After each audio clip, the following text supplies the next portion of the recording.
আছেনে সকলো ভালে ভালে? নমস্কাৰ, মই সত্যৰঞ্জন বৰা। আজি মই আপোনালোকৰ আগত এনেকৈ কথা ক'বলৈ আহিব লগা নাছিল, কিন্তু দুপৰীয়া সময়ত মোৰ এজন ভাতৃসম এজন সতীৰ্থ বন্ধু, তেওঁৰ লগত কথা পাতি এটা খবৰ পালোঁ যে তেওঁৰ দেউতাক ঢুকালে।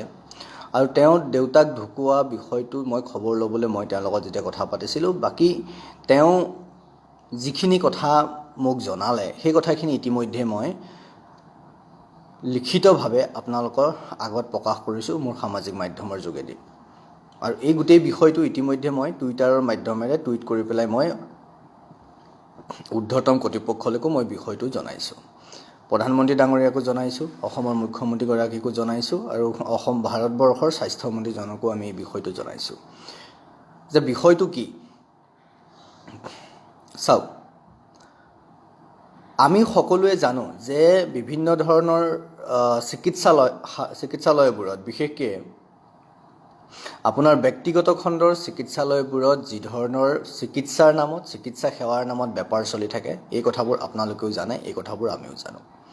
কিন্তু প্ৰতিটো সময়ত আমি দেখি থকা, আমি পাই থকা, আমি ভুগি থকা সেই ঘটনাবোৰ আমি বিভিন্ন সময়ত আমাৰ চকুৰ আগত আহে, চকুৰ সন্মুখলৈ আমাৰ আগলৈ আহে যদিও, বা বিভিন্ন সময়ত আমি সেই তথ্যবোৰ আমি পাওঁ যদিও, আমাক বহুতে জনাই যদিও, ভুক্তভোগীয়ে জনাই, তেওঁলোকে ফটো পঠিয়াই, তেওঁলোকে বিভিন্ন ধৰণৰ ভিডিঅ' কৰি আমালৈ পঠিয়াই, কি ধৰণে তেওঁলোকক এখন বেচৰকাৰী হস্পিটেলত, বেচৰকাৰী চিকিৎসালয়ত বা নাৰ্ছিং হোমত কি ধৰণে সাধাৰণ ৰোগীক বা সাধাৰণ ৰোগীক চোৱা চিতা কৰা বা ৰোগীক লগত থকা সেই সাধাৰণ দুখীয়া মানুহখিনি কি ধৰণৰ ব্যৱহাৰ কৰে, অসভ্যালি কি ধৰণৰ কৰে, তাৰ চিডিঅ'বোৰো আমাক বিভিন্ন সময়ত বিভিন্নজনে পঠিয়ায়। কিন্তু বহু সময়ত আমি এই কথাবোৰৰ পৰা আঁতৰি আছিলোঁ, কাৰণ আমি বিচাৰিছিলোঁ যে আমি এটা নিৰ্দিষ্ট লক্ষ্য আৰু উদ্দেশ্য লৈ পেলাই আমি কাম কৰি আছোঁ। গতিকে প্ৰত্যেকটো বিষয়ত, কাৰণ অসমত ক'ব লগা বহুত আছে, অসমত চিন্তা কৰিব লগা সমস্যা ঢেৰ আছে, গতিকে প্ৰত্যেকটো বিষয়ত আমি মাত মতাটো উচিত নহয়। কিন্তু আজি যেতিয়া মই মোৰ বন্ধুজনৰ লগত, ভাতৃসম, মোতকৈ যথেষ্ট সৰু বয়সত যুগান্ত দাস বৰপেটাৰ, যুগান্ত দাসৰ লগত যেতিয়া মই কথা পাতি মই তাৰ ভিতৰত যিখিনি ঘটনা ঘটি গ'ল, আপোনালোকে জানি আচৰিত পাব। মূল কথাটো হ'ল যে যুগান্ত দাসৰ মই 2014 চনৰ পৰা চিনি পাওঁ। মই যেতিয়া ভাৰতীয় জনতা পাৰ্টীৰ ভাৰতীয় জনতা যুৱ মৰ্চাৰ ৰাজ্যিক সম্পাদক আছিলোঁ, তেতিয়া যুগান্ত দাসকো মই প্ৰথমবাৰৰ কাৰণে লগ পাইছিলোঁ। তেওঁ ৰাজ্যিক সম্পাদক আছিলে ভাৰতীয় জনতা পাৰ্টীৰ যুৱ মৰ্চাৰ। আৰু সেইজন যুগান্ত দাসে আচলতে বায়'টেকনলজিৰ এজন স্নাতকোত্তৰ, বায়'টেকনলজিত তেওঁ ৰিচাৰ্চ কৰি আছিলে যুগান্ত দাসে বাংগালোৰত। কিন্তু বিভিন্ন কাৰণত, ঘৰুৱা অশান্তিৰ কাৰণে হওক, দেউতাক অসুখীয়া, মাজে মাজে আপোনাৰ ডায়েলাইচিছ কৰি থাকিব লাগে, মাকো অসুখীয়া, ঘৰত কোনো তেনেকুৱা ল'ৰা বুলিবলৈ অকলে। গতিকে এই গোটেই পৰিৱেশটোত যুগান্তই সেই ধৰণৰ এটা ৰিচাৰ্চ কৰি থকা, গৱেষণা কৰি থকা, তাৰ গোটেই কেৰিয়াৰটো, তাকো বায়'টেকনলজিত, ডেট টুইন মেডিচিনেল প্লাণ্ট, এইটো বিষয়ত গৱেষণা কৰি থকা যুগান্ত দাসৰ নিচিনা এজন ল'ৰাক মই লগ পাইছিলোঁ। তেওঁ ভাৰতীয় জনতা যুৱ মৰ্চাৰ ৰাজ্যিক সম্পাদকৰ দায়িত্ব লৈ পেলাই আছিল, আৰু আমি একেলগে কাম কৰিছিলোঁ। যুগান্ত দাস যথেষ্ট নম্ৰ, ভদ্ৰ, পঢ়া শুনা কৰা, আৰু তেওঁ কাক কি কথা ক'ব লাগে খুব জানে। কেতিয়াও কাৰো লগত উচ্চ বাচ্য কৰি পোৱা নাই আজিলৈকে যুগান্ত দাসে। যদি কেতিয়াবা তেওঁ কোনোবাই মন বেয়া লাগিছে, কাৰোবাৰ ওপৰত তেওঁ খং উঠিছে, আমাৰ ওচৰত আহিয়ে কৈছিলে, কান্দি দিছিলে, ঘপককৈ চকু পানী ওলাইছিল তাৰ। মানে ইমান আৱেগিক, ইমান সহজ সৰল আছিল যুগান্ত দাস। আৰু কেতিয়াবা ৰাতি ফোন কৰি সি বিভিন্ন ধৰণৰ কথা কিছুমানো কয়। অকলশৰীয়া যেতিয়া অনুভৱ কৰে চাগে সি কয়। শেহতীয়াকৈ সি বিয়াও পাতিছে, বিয়ালৈ অৱশ্যে মই যাব নোৱাৰিলোঁ বিভিন্ন এটা কাৰণত। কিন্তু আজি যেতিয়া সেই খবৰটো পালোঁ, তাৰ দেউতাক ঢুকাইছে। মই ইতিমধ্যে আপোনালোকক কৈছোঁ যে তাৰ দেউতাকৰ ৰেগুলাৰলি ডায়েলাইচিছ কৰি থাকিবলগীয়া হৈছিলে। আৰু সেইখিনি সময়তেই যেতিয়া কৰোণা হ'ল, শেহতীয়াকৈ দেউতাকৰ কৰোণা হ'ল, গতিকে তেওঁলোকে ট্ৰিটমেণ্ট কৰি আছিলে কোনোবা নাৰায়ণা হস্পিটেল এখনত, আমাৰ গুৱাহাটী জালুকবাৰীৰ ওচৰত থকা আমিন গাঁৱত থকা নাৰায়ণা হস্পিটেলত, চাংচাৰিত থকা এখনত। কিন্তু যেতিয়া কৰোণা হ'ল, তেতিয়া তেওঁলোকে আনি পেলাই হায়াতত ভৰ্তি কৰাই দিব লগা হ'ল। কিন্তু অতি পৰিতাপৰ কথাটো কি জানে, হায়াত হস্পিটেললৈ তেওঁলোকে লৈ অহাৰ পিছত হায়াত হস্পিটেলে যি ধৰণে ট্ৰিটমেণ্ট কৰিব লাগিছিল সেই ধৰণে ট্ৰিটমেণ্ট কৰা নাই। তদুপৰি তেওঁৰ অনুপস্থিতিত, মানে মাক মাকটো নোৱাৰি, মাকো ৰোগীয়া, মাক নাই, গতিকে যুগান্ত নিজে দেউতাকৰ লগত আছে হস্পিটেলখনত। আৰু যুগান্তৰ অনুপস্থিতিত তেওঁলোকে হায়াত হস্পিটেলৰ কৰ্তৃপক্ষই, যিখিনি কথা মোক যুগান্তই জনাইছে, হায়াত হস্পিটেলৰ কৰ্তৃপক্ষই যুগান্তৰৰ মানে অভিভাৱকৰ ছিগনেচাৰ নোহোৱাকৈ দেউতাকৰ লগত কিবা কৰিছে, মানে মেডিকেলি কিবা কৰিছে, যিটো কথা সি জনা নাই। পিছত যেতিয়া তাক কোৱা হৈছে যে এইখিনি কৰা হ'ল, যে তেতিয়াহ'লে মোৰ ছিগনেচাৰ ক'ত, তেতিয়া হস্পিটেল কৰ্তৃপক্ষই তেওঁক কৈছে যে আপুনি বেক ডেটত ছিগনেচাৰ কৰক। কিন্তু এজন সহজ সৰল ল'ৰা, ভদ্ৰ ল'ৰা, পঢ়া শুনা ল'ৰা, শিক্ষিত ল'ৰা, জ্ঞানী ল'ৰাই কিয় বেক ডেটত চহী কৰিব? কি কৰিলে? সি সুধিছিলে কি কৰিলে বুলি যেতিয়া সি সুধিছিলে, তেতিয়া তাক উত্তৰ দিয়া নাছিলে, কোনো ধৰণৰ উত্তৰ নিদিয়াকৈ তাৰ পিছৰ পৰাই তেওঁ দেউতাকক হস্পিটেলখনৰ কৰ্তৃপক্ষই অৱহেলা কৰি আহিছে, ট্ৰিটমেণ্ট কৰা নাই ভালদৰে, সেই কথাখিনি সি কৈছে। আৰু যেতিয়া তাৰপিছত ICUত ভৰাই থৈ দিছে, দেউতাকক চাবও নোৱাৰে, কৰিবও নোৱাৰে, সেই যি ধৰণে যাব লাগে, সুধিলেও নকয়, প্ৰশ্ন সুধিলেও উত্তৰ নিদিয়ে, বেয়া ব্যৱহাৰ কৰে। আৰু এটা সময়ত এনেকুৱা এটা হৈছে যে তাক মাৰিবলৈও হস্পিটেল কৰ্তৃপক্ষই মাৰিছে। সি কৈছে যে তাক মাৰিছে, ডক্টৰে নিজে মাৰিছে বোলে, ছিকিউৰিটি গাৰ্ড লৈ পেলাই আৰু কোনোবাক লৈ পেলাই হস্পিটেলৰ কৰ্তৃপক্ষই নিজে মাৰিছে। এই যে গুৱাহাটীত বিশেষকৈ যিবোৰ দৌৰাত্য চলি আছে, আমাৰ ব্যক্তিগত হস্পিটেলবোৰৰ, নাৰ্ছিং হোমবোৰৰ যিবোৰ দৌৰাত্য চলিছে, এইটো আজিৰ কথা নহয়। আমি বিভিন্ন সময়ত পেপাৰে পত্ৰই পাই থাকোঁ, বিভিন্ন সময়ত আমি সেই খবৰবোৰ আপোনালোকেও পাই থাকে। এনেকুৱা নহয় যে আমি অকলে পাওঁ, আপোনালোকে নাপায়, এই গোটেই খবৰবোৰ আপোনালোকে নিজেও পাই থাকে। কিন্তু আচৰিত ধৰণে যেতিয়াৰ পৰা আমি জনা হ'লোঁ, বুজা হ'লোঁ, মই বৰ বেছি দূৰলৈ নাযাওঁ, আজি যদি বিগত 10 বছৰ 15 বছৰৰ কথাই যদি আমি কওঁ, 15 বছৰে যদি আমি ধৰোঁ, 15 বছৰতো এনেকুৱা বহুত ঘটনা ওলাব, বা বাতৰি কাকতবোৰ খুলি চালে আপোনালোকে পাব, বা টিভিবোৰত যদি তেওঁলোকে গোটেই ডাটাবোৰ কিমান দিন ৰাখেতো মই নাজানো, নিউজবোৰ যদি তেওঁলোকৰ সেই ডাটা চেণ্টাৰত সেই ৰিপৰ্টবোৰ বিচাৰে, আপোনালোকে সেই ৰিপৰ্টবোৰ পাব যে কিমান ধৰণৰ এনেকুৱা ঘটনা ঘটি আছিলে। কিন্তু তাৰ বিপৰীতে কিন্তু চৰকাৰে কোনো ধৰণৰ ব্যৱস্থা লোৱা আমি দেখা নাপালোঁ আজিলৈকে। অসমত বিভিন্ন সময়ত কোৱা হয় যে অসমৰ স্বাস্থ্যখণ্ডটো এনেকুৱা হৈছে, তেনেকুৱা হৈছে, অসমত ইমানখন মেডিকেল কলেজ হ'ল, অসমত ইমানখন মানে কিবা কয় নহয় PHC কৰা হ'ল, অসমত ইমানখনক উন্নীতকৰণ কৰা হ'ল, কিন্তু ক'তা? তাৰ পিছতো ব্যক্তিগত নাৰ্ছিং হোমত মানুহৰ লানি নেচেঙা ভিৰ। এটা কথা হ'ব পাৰে যে আমাৰ অভ্যাস বেয়া হৈছে, আমাৰ আচৰণ বেয়া হৈছে, খোৱা বোৱাৰ সেই কথাবোৰ বেয়া হৈছে, পৰিৱেশ প্ৰদূষিত হৈছে, তাৰ কাৰণে ৰোগীৰ সংখ্যা বাঢ়িছে, বেমাৰীৰ সংখ্যা বাঢ়িছে, হ'ব পাৰে। কিন্তু আমি চৰকাৰী হস্পিটেলবোৰত গ'লে, মেডিকেল কলেজবোৰত গ'লে আপোনাৰ ক'ৰবাত ডক্টৰ নাই, স্পেচিয়েলিষ্ট নাই, ক'ৰবাত কিবা নাই, ক'ৰবাত আমুকটো নাই, ক'ৰবাত তামুকটো নাই। এইটো কিয়? আৰু বাৰু মানি ল'লোঁ বিভিন্ন কাৰণত এই কথাবোৰ নাই, কলেজ খুলিছোঁ আমি, কিন্তু তাৰ পিছতো আমাৰ কিন্তু চাবচোন, কাৰোবাক যদি আপুনি এজন বেলেগ মানুহক সোধে, আপুনি কিবা গা বেয়া হ'লে ক'লৈ যায়? বোলে মই ইয়াত নেদেখুৱাওঁ, মই বাহিৰতে গৈ দেখুৱাওঁ বোলে। তেওঁলোকে কয় আমাৰ অসমৰ ডক্টৰৰ বিশ্বাসেই কৰিব নোৱাৰি। এতিয়া কিয় কয়তো মই নাজানো, নোকোৱাৰ কাৰণবোৰ চাগে এনেকুৱাই। ইয়াতে মোৰ মনলৈ আজি এটা ঘটনা আহিছে, নহ'লে আপোনালোকৰ আগত মই এই কথাটো নকলোহেঁতেন, যে মোৰ এজন পেহা, মোৰ নিজৰ পেহা ঢুকাইছে, আজি বোধহয় 12 বছৰমান আগৰ কথা হ'ব দেই, এইটো মোৰ একজেক্টলি মনত নাই কিমান চনত ঢুকাইছে, 12 বছৰমান আগত হ'ব মোৰ পেহা ঢুকাইছে বুলি আমালৈ খবৰ আহিছে ৰাতিপুৱা 11 বজাত।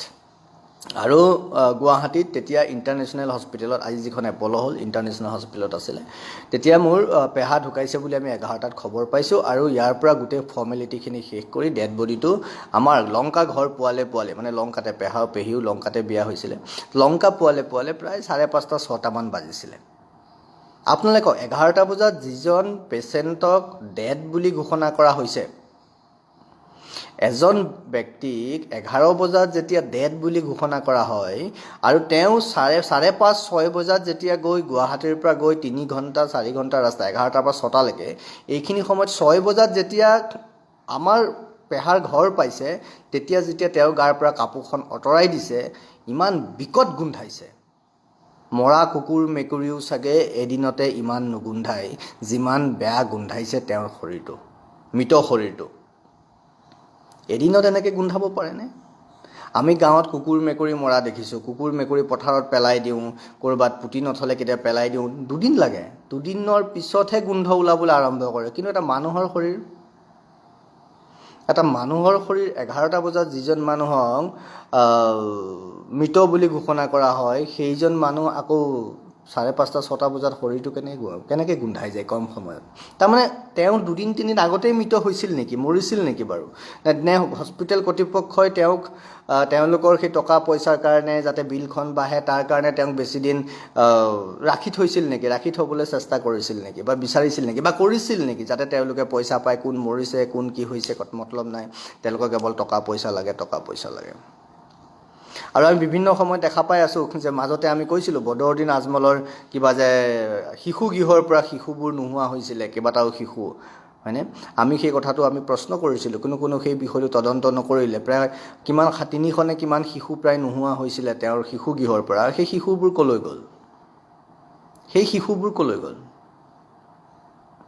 ক'ৰবাত সেই শিশুবোৰক হয় সন্ত্ৰাসবাদী কৰিলে নহ'লে তেওঁৰো বিভিন্ন হস্পিটেল আছে বিভিন্ন হস্পিটেলৰ লগত সম্পৰ্ক থাকিব পাৰে সেই শিশুবোৰৰ অংগ কাটি বিক্ৰী কৰা হৈছে নেকি বা এই যে আজি হায়াত হস্পিটেলত যুগান্তৰৰ দেউতাকক যে কি কৈছিলে কিয় চহী নকৰাকে অভিভাৱকৰ চহী নোলোৱাকে কিয় কি কৰিছিলেতো নাজানে নহয় কি কৰিছিলেতো নাজানে তো কি কৰিলে তে কেনেকৈ ঢুকালে যুগান্তৰ দেউতাক ঢুকোৱাৰ কাৰণ কি কৈছে যে ডেথ চাৰ্টিফিকেটত দিছে যে he was a diabetes patient কিন্তু যুগান্তৰৰ হাতত ৰিপৰ্ট আছে দেউতাকৰ ডায়েবেটিছ নাই হস্পিটেলত এডমিট হোৱালৈকে দেউতাকৰ ডায়েবেটিছ নাছিলে যুগান্তৰ হাতত তাৰ মেডিকেল ৰিপৰ্ট আছে তেতিয়াহ'লে ডেথ চাৰ্টিফিকেশ্যনত ডায়েবেটিছ পেচেণ্ট বুলি কেনেকৈ ক'ব পাৰে এই বিষয়বোৰ ইনভেষ্টিগেট হ'বনে আৰু মোৰতো সন্দেহ হৈছে যে কৰোনাত যে মৰিছে নহয় বিভিন্ন ব্যক্তিবোৰ মানুহবোৰ যে কৰোনাত মৰিছে ক'ৰবাত মোৰো সন্দেহ হৈছে কৰোনা বুলি কৈ একদম বান্ধি দিয়ে কাকো চুবও নিদিয়ে চাবও নিদিয়ে তাৰ কেন্দ্ৰ কৰি কৰোনাত মৃত মানুহবোৰৰ শৰীৰৰ অংগবোৰ ঠিকেই আছেনে চাগে শৰীৰত কৰোনাত যিসকল লোক মৰিছে সেই মৃত লোকসকলৰ শৰীৰৰ প্ৰত্যেকটো অংগ ঠিকে আছেনে চাগে মই অসম বুলি কোৱা নাই সমগ্ৰ কথাটোৱে কৈছোঁ কাৰণ এই যিটো পৰিৱেশ আমি দেখা পাইছোঁ আজি যদি যুগান্তৰৰ লগত এই ঘটনাটো নঘটিলহেঁতেন এজন মোৰ সতীৰ্থ মোৰ সহযোগী আমি একেলগে কাম কৰিছোঁ ভাৰতীয় জনতা পাৰ্টিৰ যুৱ মৰ্চাত থাকোঁতে আজি মই ভাৰতীয় জনতা পাৰ্টিৰ যুৱ মৰ্চাৰ সতীৰ্থসকলক এই প্ৰশ্নটো কৰিব খুজিছোঁ বা ভাৰতীয় জনতা পাৰ্টিৰ প্ৰত্যেকজন কাৰ্যকৰ্তাক এই প্ৰশ্নটো মই কৰিব খুজিছোঁ যে আপোনালোকৰ এজন সতীৰ্থক এই ধৰণে হস্পিটেলত দেউতাক ঢুকাব দেউতাক ICUত আছে তেওঁ প্ৰশ্ন কৰিছে তেওঁ প্ৰশ্ন কৰাৰো অধিকাৰ নাছিল নেকি তেওঁ কি হৈছে জানিবৰো অধিকাৰ নাছিল নেকি তেনেকুৱা অৱস্থাত যদি আপোনাৰ সতীৰ্থ এজনক কোনোবা বেপাৰী কেইজনমানে টকা পইচাৰ লোভিয়া ভোগবাদী কিছুমান মানুহে যেতিয়া মাৰপিট কৰিব আপোনাৰ সতীৰ্থক অত্যাচাৰ কৰিব তাকো তেনেকুৱা এটা পৰিৱেশত আপোনালোক মনে মনে থাকিব নেকি আপোনালোক মনে মনে থাকিব নেকি ভাৰতীয় জনতা পাৰ্টি নে এতিয়া এনেকুৱা হ'ব নেকি নহয় আমাৰ এই চৰকাৰ গতিকে আমি মাতিব নোৱাৰোঁ চৰকাৰ আৰু সংগঠন মানে একলগ কৰি পেলালে হানি পুটুকি চব এক গতিকে ভুলটো দেখিলেও আমি মাতিব নোৱাৰোঁ বেয়াটো হ'লেও আমি ক'ব নোৱাৰোঁ তাৰমানে ভাৰতীয় জনতা পাৰ্টিৰ নিজস্ব স্বকীয়তাহীন হৈ পৰিছে নেকি আজি অসমত য'ত নিজৰ মানুহবোৰৰ লগত এই ধৰণৰ ঘটনা কিছুমান ঘটি আছে আৰু আমি মনে মনে আছোঁ আমি একো কোৱাই নাই আমি একো মাতি দিয়া নাই আমি একো কোৱা নাই আমি একো মাতাই নাই কিয় এই কথাবোৰ ভাবিব গতিকে যদি মই ভাবিছোঁ যুগান্ত দাসৰ লগত যিটো ব্যৱহাৰ কৰা হৈছে হায়াত হস্পিটেলত এই গোটেই বিষয়টো খুব সুন্দৰভাৱে তদন্ত কৰিব লাগে খুব সুন্দৰভাৱে আগুৱাই লৈ যাব লাগে আৰু বাকী যি ধৰণৰ আমাৰ যাতে সাধাৰণ মানুহখিনিয়ে ভুক্তভোগী যাতে হ'বলগীয়া নহয় আহি থকা দিনবোৰত যাতে আৰু কষ্ট পাবলগীয়া নহয় কাৰণ সকলোৰে নিজৰ জীয়াই থকাৰ অধিকাৰ আছে প্ৰশ্ন সোধাৰ অধিকাৰ আছে সকলোৰে নিজস্ব স্বকীয়তা আছে সকলোৱে এই গোটেই বিষয়বোৰ অনুধাৱন কৰিব লাগে কিন্তু অতি পৰিতাপৰ কথাটো কি জানে আজিও মই দেখা পাইছোঁ মোৰ ইয়াত লাইভটোত আহি যে মানুহৰ আচলতে কিমান চৰিত্ৰহীন হৈছে মানুহ আৰু মানুহৰ মানসিকতাৰ স্খলনৰ মাত্ৰাটো চাওক আজি বিষয়টো মানুহৰ স্বাস্থ্যৰ লগত যে ব্যক্তিগত স্বাস্থ্যখনক কাইলৈ হয়তো ইয়াত কোনোবাই দেৱজিৎ নাথ কোনোবাই কিছুমানে ইয়াত কমেণ্ট কৰি আছে তেওঁলোকে যে কৈছে নিজৰ চাৰিত্ৰিক স্খলনটো কিমান তললৈ যাব পাৰে যে আমাৰ অসমৰ মানুহখিনি বিশেষকৈ ৰাজনীতিক বাদ দি বা ৰাজনৈতিক নেতাৰ ৰাজনৈতিক নেতাৰ ভৰি নেচেলেকিলে যেন তেওঁলোকৰ ভাত হজম নহ'ব তেনেকুৱা ব্যৱহাৰ কৰা এই ধৰণৰ এচাম মানুহ, অসমীয়া মানুহ, বিশেষকৈ হিন্দুৰ নামৰ কিছুমান মানুহৰ কাৰণে আজি আমি সঁচা কথাবোৰো আলোচনা কৰিব নোৱাৰা হৈছোঁ। কোনো এটা কথাৰ না মূল্য বুজি পায়, না আগ বুজি পায়, না গুৰি বুজি পায়, একো বুজি নাপায়। তেওঁলোকে কেৱল আহি কোনোবা ৰাজনৈতিক নেতাৰ চামচাগিৰি কৰিবলৈ, কোনোবা দালালৰ ওচৰত হাত পাতিবলৈ, কিবা কৰিবলৈ আহি সত্যৰঞ্জন বৰাক বেয়াকৈ ক'ব লাগে। মূল কথা মানে এতিয়া যদি সোধে ঘূৰাই আগফালে শুৱে নে পিছফালে শুৱে, আগফালে মূৰ কৰি শুৱে নে পিছফালে মূৰ কৰি শুৱে, তেওঁলোকে একো নাজানিব হয়তো। এতিয়া যদি সোধা যায় ঘূৰাই পানী খায় নে গাখীৰ খায়, তেতিয়ালৈকে তেওঁলোকে হয়তো, যদি কোনোবাই কয় নহয় ঘূৰাই পানীয়ে নাখায় কেৱল গাখীৰে খায়, যদি তেওঁলোকৰ সেই ৰাজনৈতিক নেতাসকলে কয়, এইবোৰ মানুহে সেইবোৰেই ক'ব, এই ধৰণৰ মানুহবোৰে সেইবোৰেই ক'ব। কিন্তু দুখ তেতিয়া লাগে যেতিয়া আপোনালোকে মোক ৰাজনৈতিক কথাত গালি পাৰিছে, কোনো ক'ব লগা নাই। আজি মই ৰাজনৈতিক কথা কোৱা নাই, কিন্তু আমাৰ স্বাস্থ্য খণ্ডত যিটো হৈছে, সেই যদি ৰাজনৈতিক নেতা এজন বিফল হৈছে 10-15 বছৰৰ পৰা যিটো প্ৰক্ৰিয়া চলি আহিছে, তাৰপিছতো আজি আমাৰ স্বাস্থ্য কেন্দ্ৰত আমি য'তে ত'তে হাবাথুৰি খাব লগা হৈছে। এজন সাধাৰণ মানুহে, সাধাৰণ ঘৰৰ ল'ৰা ছোৱালীয়ে, দুখীয়া মানুহে, দুখীয়া পৰিয়ালে কান্দিব লগা হৈছে, ভুগিব লগা হৈছে, অত্যাচাৰ হ'ব লগা হৈছে, মাটি বাৰী বিক্ৰী কৰি দিব লগা হৈছে। তাৰ সমাধান যদি দিব পৰা নাই আপোনালোকৰ মহান মহান নেতাবোৰে, তেতিয়াহ'লে কিহৰ নেতা, কিহৰ দক্ষ, কিহৰ প্ৰভাৱশালী, কিহৰ শক্তিশালী, ক'ত আছে প্ৰভাৱ? এজন সাধাৰণ ল'ৰাক, তাকো নিজৰ পাৰ্টীৰ, নিজৰ দলৰ এজন সাধাৰণ ল'ৰাক মাৰিব এখন ব্যক্তিগত হস্পিটেলত। আৰু কিয় মাৰিছে? কাৰণ দেউতাকক তেওঁৰ চহী নোলোৱাকৈ কি কৰিলে সোধাৰ কাৰণে। কি কৰিলে? কাৰণ মানে গোটেই কথাটোত ক'ৰবাত ৰাজনৈতিক নেতাসকল ক'ৰবাত নহয় ক'ৰবাত সংযুক্ত হৈ আছে নেকি? তেওঁলোকে জানে নেকি ইয়াত কি চলি আছে? মানুহৰ শৰীৰ অংগ কাটি বিক্ৰী কৰাৰ বজাৰ চলিছে নেকি? নহ'লে কালি এটা মই পোষ্ট দেখিছিলোঁ যে সাধাৰণ মানুহবোৰ কৰোণাত মৃত্যু হোৱাৰ লগে লগে তেওঁলোকক একদম পলিথিনে বান্ধি কৰি কিবা কিবি লৈ পেলাই ঘৰৰ মানুহকো চুব নিদিয়ে, চাব নিদিয়ে, ক'ৰবাত জ্বলাই দিয়ে। কিন্তু কিছুমান মানুহৰ ক্ষেত্ৰত দেখা পাইছোঁ আকৌ ঘৰলৈ অনাৰ অনুমতি কেনেকৈ দিয়ে ডেড বডিটো? মানে মানুহ লৈ যাৰ মানে কথাটো এনেকুৱা নেকি, যিবোৰ মানুহক আপুনি একদম জেগাতেই পলিথিন মাৰি চুব নোৱাৰে, চাব নোৱাৰে বুলি আঁতৰাই পেলাইছে, তেওঁ চাগে শৰীৰৰ অংগ ক'ৰবাত ক্ষত বিক্ষত হৈছে যেন মোৰ অনুমান হৈছে। নহ'লে কিছুমান ডেড বডি ঘৰলৈ আনিব পাৰে, কোনোবাই লৈ আনি পেলাই নিজস্বভাৱে জ্বলাব পাৰে বা পুতিব পাৰে, কিন্তু কিছুমান বিশেষ মানুহক কিয় নোৱাৰে? সাধাৰণ মানুহখিনি কিয় নোৱাৰে? কিছুমান বিশেষ মানুহে কিয় পাৰে, কেনেকৈ পাৰে? কিয় পাৰে, কেনেকৈ পাৰে? ক'ত আছে সুস্থ মানসিকতা থকা অসমখন? ক'ত গ'ল? সদায় দেখা পাইছোঁ। কালিও প্ৰথম বিধানসভাৰ অধিৱেশন, আজিও চাগে বিধানসভাৰ অধিৱেশন চলিয়ে আছে। কালিও দেখা পাইছোঁ অখিল গগৈ ডাঙৰীয়াক অহাৰ লগে লগে অখিল গগৈ ডাঙৰীয়াৰ কমন চিয়ৰ, অসমীয়া জাতি শেষ কৰিব খুজিছে নেকি? অসমীয়া জাতি শেষ কৰিব খুজিছে নেকি? এদিন দেখিছিলোঁ সেই কিবা এটা ঘটনাত যে ভঙাগড় থানাখনত থাকোঁতেও তেওঁ এটা হাফ পেণ্ট পিন্ধি চকী এখনৰ ওপৰত উঠি পেলাই অখিল গগৈ ডাঙৰীয়াই কৈছিলে অসমীয়া জাতিক শেষ কৰিব খুজিছে নেকি, অসমীয়া জাতিক শেষ কৰিব খুজিছে নেকি। কালি বিধানসভাত সোমায়ো প্ৰথম সেইটোৱে শুনিলোঁ, অসমীয়া জাতিক শেষ কৰিব খুজিছে নেকি, অসমীয়া জাতিক শেষ কৰিব খুজিছে নেকি। আৰু শেষ কৰিয়ে আছে দেখোন, শেষ হৈয়ে আছে। তাৰপিছতো একেটাই প্ৰশ্ন যে, মানে এইটো কেৱল প্ৰশ্ন, ইয়াৰ সমাধান একো নাই। অখিল গগৈ ডাঙৰীয়াই এটা বাক্যই জানে, তাৰ বাহিৰে তেওঁ একোৱেই নাজানে। অসমীয়া জাতিক শেষ কৰিব খুজিছে নেকি? দেখি আছা, কৰি আছে, হৈ আছে। তাৰমানে 3 বছৰত তোমাৰ কথা সলনিয়ে হোৱা নাই, একেটাই বাক্য তোমাৰ।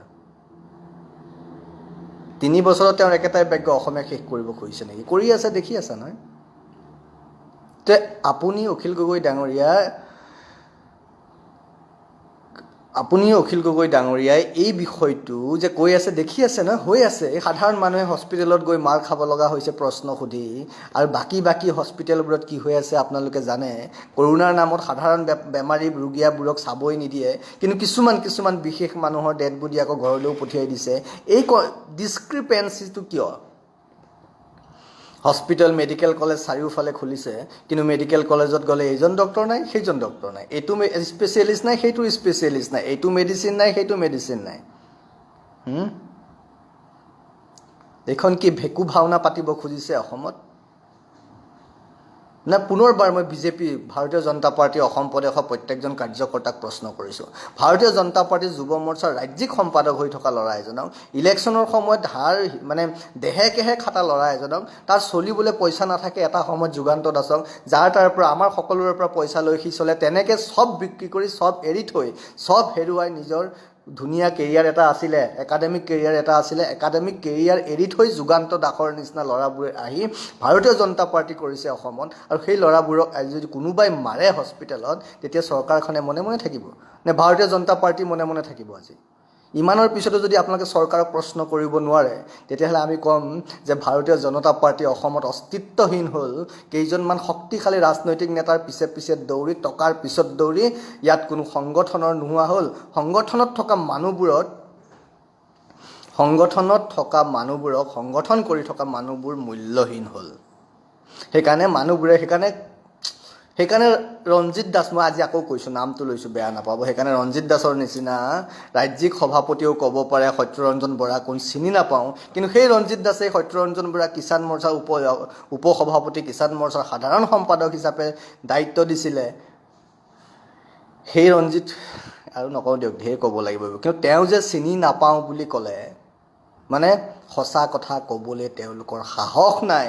কোনোবা এজন লাগিলে মৰি যাওক, কাৰণ নালাগে আপোনালোকৰ সহানুভূতি, আমি বিচৰাই নাই আপোনালোকৰ সহানুভূতি। কি কৰিব? সঁচা কথা কম বুলি কৈছোঁ, সঁচা কথাটো কম। অসমৰ সাধাৰণ জনতাৰ লগত খেলিবলৈতো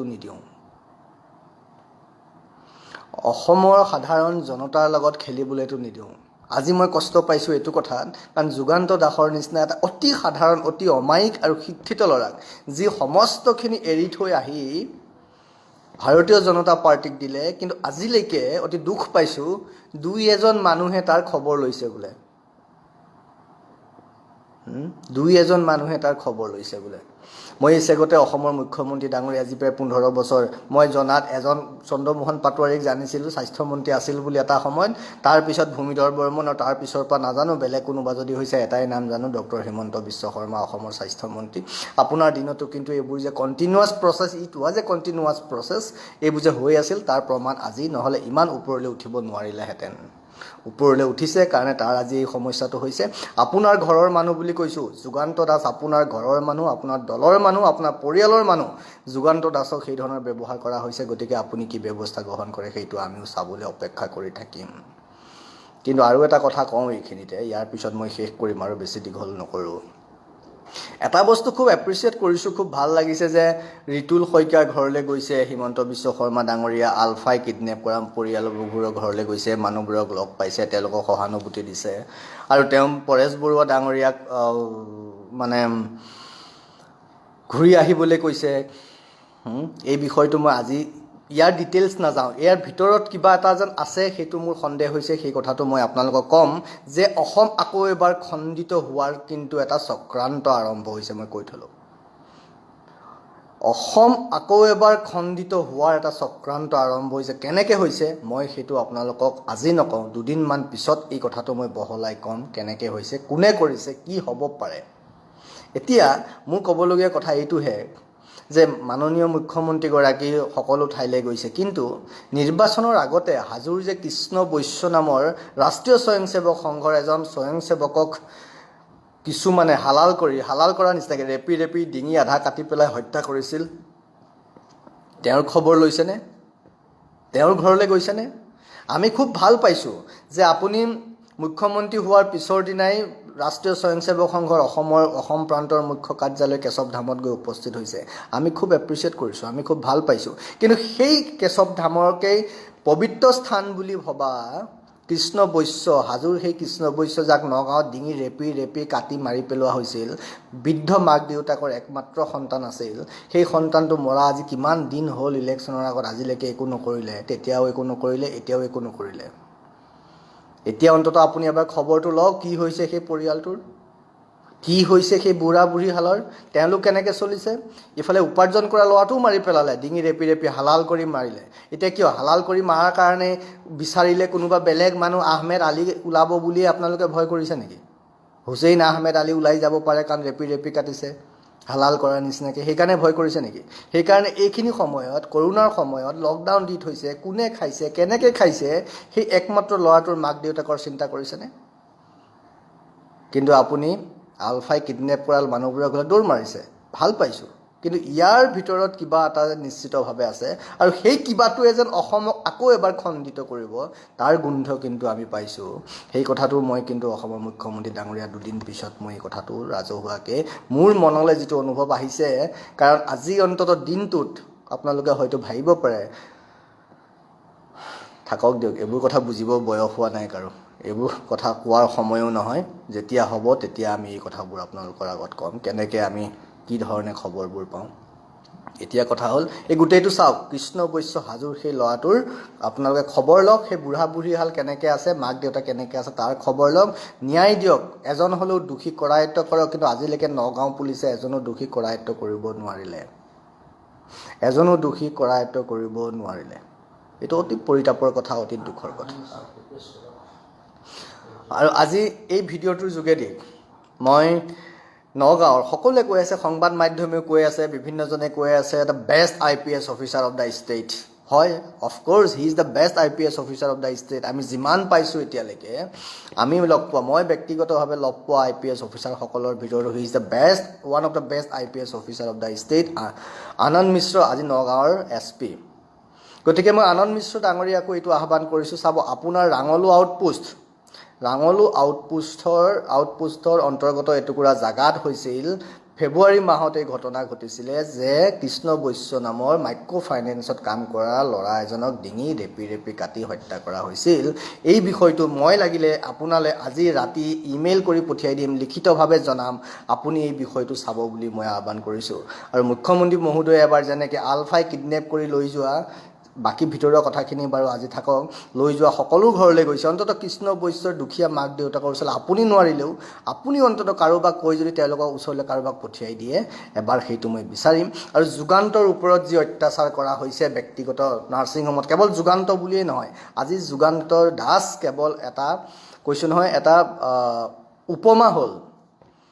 আৰু ইয়াৰ পৰাই মই ভাবিছোঁ আমি যুদ্ধখন আৰম্ভ কৰিব লাগিব। ভাৰতীয় জনতা পাৰ্টি, ভাৰতীয় জনতা যুৱ মৰ্চা, প্ৰত্যেকজনে নিজৰ সংগঠনৰ এজন ব্যক্তিক এই ধৰণে অপমান কৰা, অসভ্যালি কৰা গোটেই প্ৰক্ৰিয়াটোত আপোনালোকে কি ধৰণৰ স্থিতি ল'ব, আপোনালোকে হায়াতৰ দৰে সেই অসভ্যালি কৰা, নষ্ট কৰা বা অন্যান্য ধৰণৰ কলা বেপাৰ চলাই থকা তেনেকুৱা ধৰণৰ হস্পিটেলবোৰৰ বিৰুদ্ধে কি ব্যৱস্থা গ্ৰহণ কৰিব সাংগঠনিকভাৱে, আৰু চৰকাৰক কি ব্যৱস্থা গ্ৰহণ কৰিবলৈ আহ্বান জনাব, সেইটোলৈ কিন্তু আমি বাট চাম।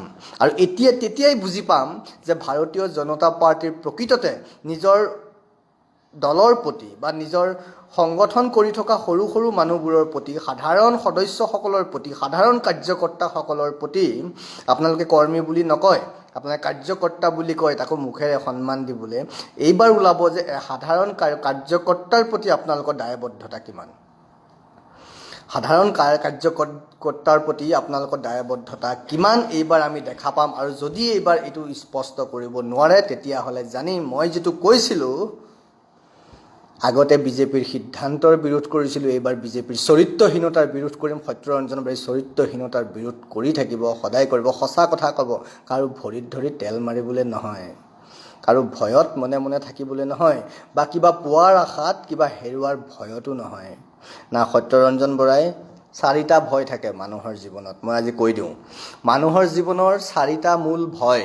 প্ৰথম ভয় মৃত্যুৰ ভয়, দ্বিতীয় ভয় পৰিয়াল এৰা বা পৰিয়ালৰ পৰা বিচ্ছিন্ন হোৱাৰ ভয়, তৃতীয় ভয় সামাজিক প্ৰতিষ্ঠাৰ বা ৰাজনৈতিক প্ৰতিষ্ঠাৰ ভয়, আৰু চতুৰ্থ ভয়টো হ'ল নিজৰ কেৰিয়াৰৰ, ব্যক্তিগত কেৰিয়াৰৰ, ধন টকা পইচা, ঘৰ দুৱাৰ, নাৰী বাৰীৰ ভয়। আৰু এই সত্যৰঞ্জন বৰাৰ না মৃত্যুৰ ভয় আছে, না পৰিয়ালৰ পৰা আঁতৰি থকা বা পৰিয়াল হেৰুৱাৰ ভয় আছে, না মোক সামাজিক প্ৰতিষ্ঠাৰ কিবা লালসা আছে, না ৰাজনৈতিকভাৱে শক্তিশালী হোৱাৰ লালসা আছে, না মোৰ নিজৰ যে কিবা হ'ব লাগিব, গাড়ী হ'ব লাগিব, ঘৰ হ'ব লাগিব, একো নাই। আহিছোঁ অকলে, যামো অকলে, আহিছোঁ কাপোৰ কানি নথকাকৈ নাঙঠ হৈ পেলাই, যামো চিতাত যিদিনা শুম সেইদিনাও গাত কাপোৰ নোহোৱাকৈ নাঙঠ কৰি শুৱাই দিব, কাৰণ মই নিজে চিতাত মানুহ জ্বলাই পাইছোঁ, চিতাত মানুহ তুলি দি পাইছোঁ। তাৰ যদি এটা উদাহৰণ দিওঁ আপোনালোকে চিনি পাব, বহুতেই হয়তো নাজানিব, এতিয়া ছ'চিয়েল মিডিয়াত উৎপাত কৰি থকা একাংশই। স্বাধীনতা ফুকন ওৰফে কবিৰঞ্জন শইকীয়া, আলফাৰ এটা সময়ৰ সহকাৰী প্ৰচাৰ সচিব মিঠিংগা দৈমাৰী তেতিয়া প্ৰচাৰ সচিব আছিলে আৰু স্বাধীনতা ফুকন কবিৰঞ্জন শইকীয়া তেতিয়া সহকাৰী প্ৰচাৰ সম্পাদক আছিলে আৰু সেই কবিৰঞ্জন শইকীয়া মোৰ দাদা মই গৌৰৱেৰে ক'ব পাৰোঁ তাক এই দুখন হাতেৰে চিতাত তুলি দি মই নিজে দেখিছোঁ সিমানখিনি এক্সপিৰিয়েঞ্চ এই সত্যৰঞ্জন বৰাৰ আছে আৰু সত্যৰঞ্জনৰ গাটো কবিৰঞ্জনৰে তেজ আছে গতিকে সঁচা কথা ক'বলৈ সঁচাৰ হকে মৰিবলৈ না আমাৰ বংশতেই নাই মিছা কথা কোৱাৰ স্বভাৱ আমাৰ বংশতেই নাই সেইকাৰণে কৈছোঁ সেইকাৰণে বহুত কথা আমিও জানো বহুত বস্তু আমিও দেখা পাই আহিছোঁ গতিকে এই গোটেইকেইটা বিষয় আমি আপোনালোকলৈ এৰিছোঁ আৰু আশা কৰিছোঁ অসমৰ সুদী সমাজে অসমৰ বিবেকবান শিক্ষিত সমাজে অসমৰ জাগ্ৰত প্ৰহৰী হিচাপে কাম কৰিব খোজা কোনো ৰাজনৈতিক নেতাৰ পিছে পিছে দৌৰি ফুৰা চামচাবোৰৰ কথা মই ক'ব খোজা নাই কোনোবা ৰাজনৈতিক নেতাৰ দালালৰ দ্বাৰা নিয়োজিত কিছুমান ছ'চিয়েল